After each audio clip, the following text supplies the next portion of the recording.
Hi అండి, నేను మీ విజయ. గుని రసోయిలందరికీ స్వాగతం. ఈరోజు నేను మీకు వంకాయతో పులుసు పచ్చడి చెప్తాను. వంకాయతో మనం సాధారణంగా పచ్చళ్ళు చేసుకుంటాము, కూర చేసుకుంటాము. కానీ ఇవాళ పులుసు పచ్చడి చేసుకోండి, చాలా చాలా బాగుంటుందండి. అదిరిపోయిన టేస్ట్తో ఉంటుంది. ఇది రైస్లో కలుపుకున్నారనుకోండి, ఆహా, మొత్తం రైస్ అంతా దీంతో తినేయచ్చు. అంత బాగుంటుందండి, అంత టేస్టీగా ఉంటుంది. చాలా బాగుంటుంది వంకాయ పులుసు పచ్చడి. మరి రండి, ఇది ఎలా చేస్తారో చెప్తాను. దీనికోసం నేను ఇలాంటి వంకాయలు తీసుకున్నానండి. ఎలాంటి వంకాయలైనా పర్వాలేదు, నల్ల వంకాయలు అయితే చాలా బాగుంటుంది. దీనికి ముందు నూనె రాసుకొని దాన్ని పొయ్యి మీద పెట్టుకోవాలి. గ్యాస్ మీద కానీ పొయ్యి మీద కానీ ఎలాగైనా దాన్ని కాల్చుకోవాలి. సరే, కాలిపోయింది. ఇప్పుడు దాన్ని ప్లేట్లో తీసుకోవాలి, చల్లారి పెట్టుకోవాలి. కానీ దానికి ఏం చేయాలంటే ఒక గిన్నెలో నీళ్ళు తీసుకొని అందులో వేసుకోవాలి. వేస్తే ఏమవుతుందంటే తొక్క చాలా ఈజీగా వచ్చేస్తుంది. సరే, అలా వచ్చేస్తున్నదో ఎక్కువ కష్టపడక్కర్లేదు, తొక్క వచ్చేస్తుంది. పెద్ద వంకాయలో ఉండి చిన్న వంకాయలో ఉండి ఎలాగైనా పర్వాలేదు, ఎలాంటి వంకాయలైనాను. నల్ల వంకాయలు అయితే చాలా చాలా టేస్టీగా ఉంటాయి. ఇప్పుడు తొక్క తీసుకున్నాను చూసారా, ఇది పక్కన పెట్టుకోవాలి. దానికోసం సన్నగా తరిగిన ఉల్లిపాయలు, వెల్లుల్లిపాయలు, పచ్చిమిరపకాయలు, అలాగే అల్లం, తరిగిన అల్లం, పోపు దినుసులు, తర్వాత చింతపండు నీళ్ళల్లో పెట్టుకున్నాను. పోపుకి ఆవాలు, ఇంగువ, మెంతులు, మినపప్పు, ఎండుమిరపకాయలు, కరివేపాకు, ఇదేనండి పోపు. కొంచెం కొంచెం వేసుకోవాలి.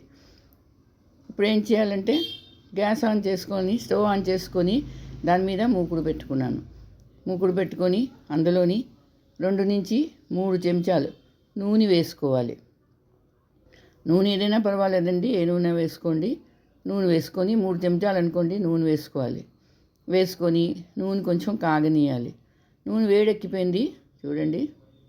అందులోని పోపు దినుసులు వేసుకుంటున్నాను. పోపులు కలుపుకోవాలి బాగాను. మినపప్పు కొంచెం దోరగా వేగాలి, మరీ మాడిచీకుదు, కొంచెం ఎర్రగా పోపు అవ్వాలి. ఆవాలు చిట్పట్లాడాలి చూడండి. అదిగో పోపు అయిపోతున్నది, ఆవాలు చిట్పట్లాడుతున్నాయండి. ఇప్పుడు అందులోని సన్నగా తరిగిన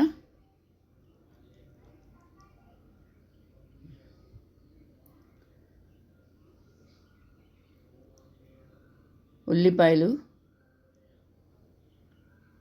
అలాగే ఉల్లిపాయలు కొంచెం వేగాలి.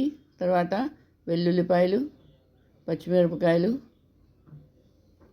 అల్లం, ఇవన్నీ సన్నగా తరిగినవన్నీ చిన్న చిన్న ముక్కలు తరుక్కోవాలి.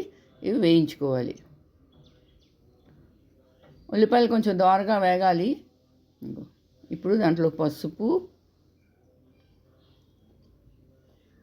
కొంచెం ఉప్పు, మరి ఎక్కువ ఉప్పు వేసి ముందు, తర్వాత వేసుకోవచ్చు. ఉప్పు పసుపు వేసి దీన్ని కలుపుకోవాలి. ఉల్లిపాయలు వేగేయండి బాగానేను. పచ్చివాసన పోయే వరకు వేయించుకోవాలి. ఉల్లిపాయలు వేగిపోయి పోపు అయిపోయింది. ఇప్పుడు ఇందులోని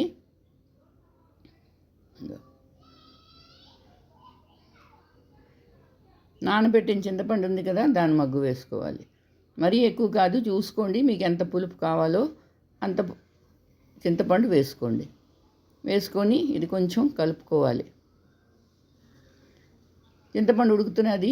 ఇప్పుడు వంకాయ గుజ్జు తీసుకొని పెట్టుకున్నాను, ఇది అందులోని వేసేయాలి.